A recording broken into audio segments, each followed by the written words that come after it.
sebenarnya saya sengaja buat ini suspense ya, sebab nak tarik perhatian kuliah semua ni bila senang.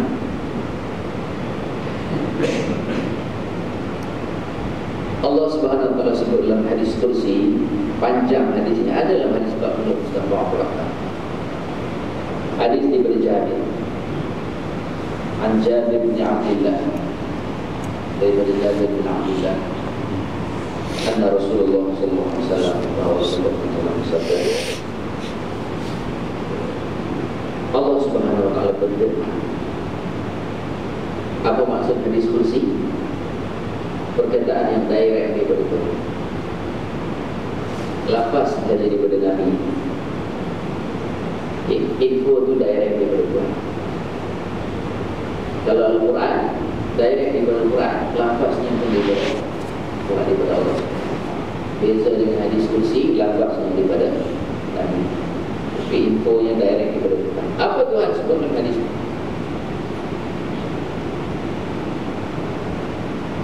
So, hafal yang cukup lainnya. Ittaquz zulma,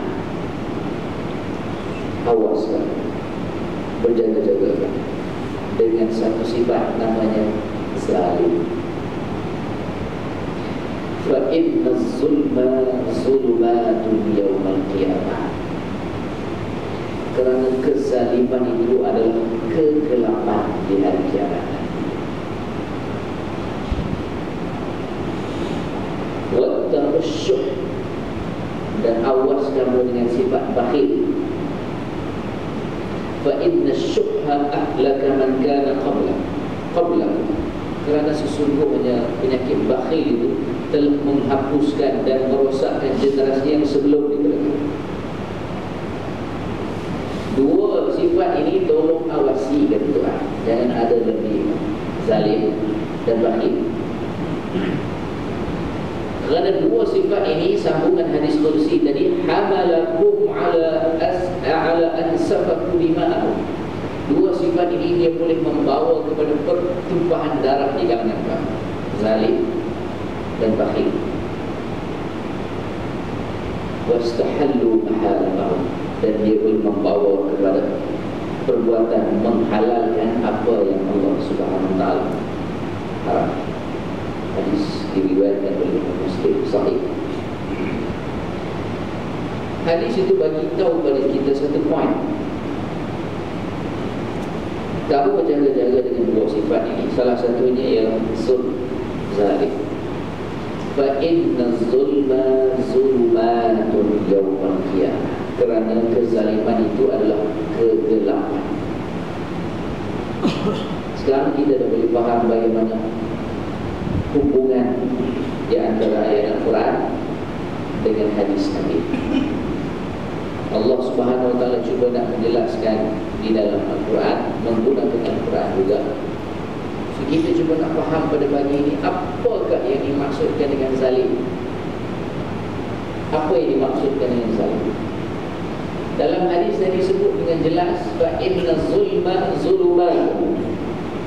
Kezaliman itu adalah kegelapan. Dan saya bawa dua contoh daripada surah Al-Baqarah dan surah An-Nur tadi, menggambarkan kegelapan yang ada pada orang yang kafir. So, orang yang kafir itu dia melakukan kezaliman yang paling besar. Apa dia kezaliman yang paling besar? Kezaliman yang paling besar ialah syirik. Kezaliman yang paling besar adalah syirik. Bila turun firman Allah Subhanahu wa taala, alladzina amanu, orang yang beriman itu lam yalbisu imanahum bizulmin, dia tidak akan mencampur adukkan. Labisu asalnya pakai. Badannya itu ada banyak katakan penyakit yang tak elok, tapi nak bagi nampak elok, dia pakai baju yang elok, tak nampak yang kat dalam. So, orang yang mukmin sebenarnya dia kena bersihkan daripada dalam, jangan hanya tutup di luar. Alladzina amanu lam yalbisu imanahum bizulmin. Orang yang beriman, ayat itu sebut, dia tidak akan memakaikan pada dirinya, dia tidak akan mencampurkan, itu terjemahan dalam bahasa lain, Dia tidak akan mencampurkan keimanannya itu dengan kezaliman. Stop di situ. Ayatnya panjang lagi. Bila berhenti kat situ, sahabat yang dengar first time ayat itu angkat tangan tanya Rasulullah, ya Rasulullah, wa man lam yazlim nafsah. Kalau macam itulah, siapa yang tak pernah menzalimi diri dia sendiri? Sebab sahabat itu faham zalim di situ melakukan dosa. Maknanya siapa yang tak pernah buat dosa? Ya Rasulullah. Kalau macam itu nak mencapai tahap keimanan yang betul sebagai seorang mukmin susah. Kita semua buat dosa, kita semua ni manusia. Syaqqa zalika 'ala nas. Semua keadaan itu menyebabkan para sahabat rasa susah. Wa qalu, dan mereka berkata, ya Rasulullah, hai Rasulullah, fa ayyuna la yazlim nafsah. Kalau macam itu, siapa di kalangan kami yang tidak pernah menzalimi dirinya sendiri? Dengan makna siapa yang tak pernah buat dosa? Lalu sahabat Rasulullah tegur, bukan begitu makna. Qala innahu laysa alladhi ya'lamu, itu bukan makna. Rasulullah tanya, alam tasma' ma qala 'abdus salih?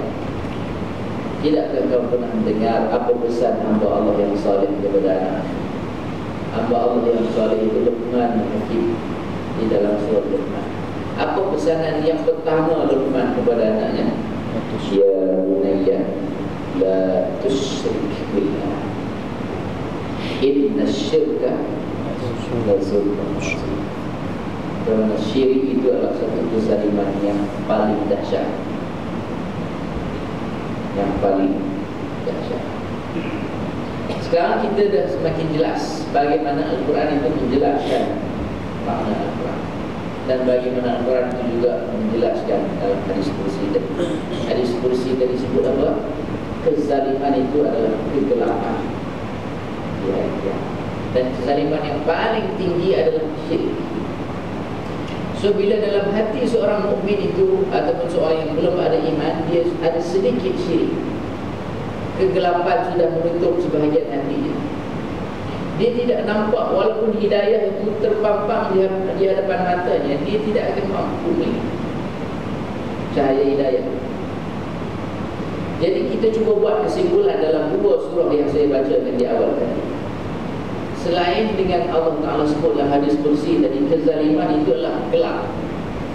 Bila orang itu melakukan kezaliman yang pertama ialah syirik. Kezaliman yang kedua apa dia? Menindas orang lain. Melakukan penganiaya kepada orang lain. Jadi Allah Ta'ala, Nabi Muhammad sebut dalam satu hadis riwayat Imam Ahmad, ittaqu da'watal mazlum. Awas kamu dengan doa orang yang dizalimi. Awas. Fa'innahu laysa bainaha wa bainallahi hijab. Kerana doa orang yang dizalimi tidak ada hijab di antara dia yang berdoa dengan Allah Subhanahu wa taala. Oh, ada lagi satu yang lebih berbahaya. Riwayat Imam Ahmad juga. Ittaqu da'watal mazlum. Awas kamu dengan doa orang yang dizalimi, walau kana kafiran. Walaupun yang berdoa itu orang kafir. Kerana doa di antara dia dengan Tuhan tidak ada hijab. Itu jenis kezaliman yang kedua, menganiayai sesama manusia tanpa alasan yang syar'i, tanpa alasan yang. Balik kepada poin kita yang asal.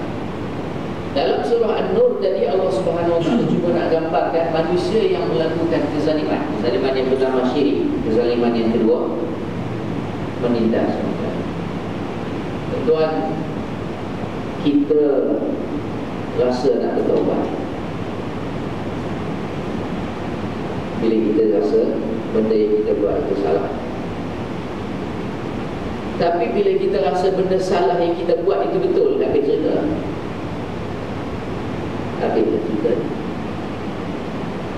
Nak datang daripada mana rasa insaf? Saya dah sebut minggu lepas lah. Manusia yang paling celaka ialah yang buat dosa di malam hari. dan dia buat-buatkan di siang hari. Dia bangga dan angkuh dan sombong dengan dosa yang dilakukan. Ataupun dia buat dosa di siang hari, dia umumkan istiadatnya di malam hari. Ini jenis manusia yang paling celaka. Seolah-olah ruang untuk mendapat hidayah dalam dirinya itu tak ada. Sebab apa? Sebab dia menganggap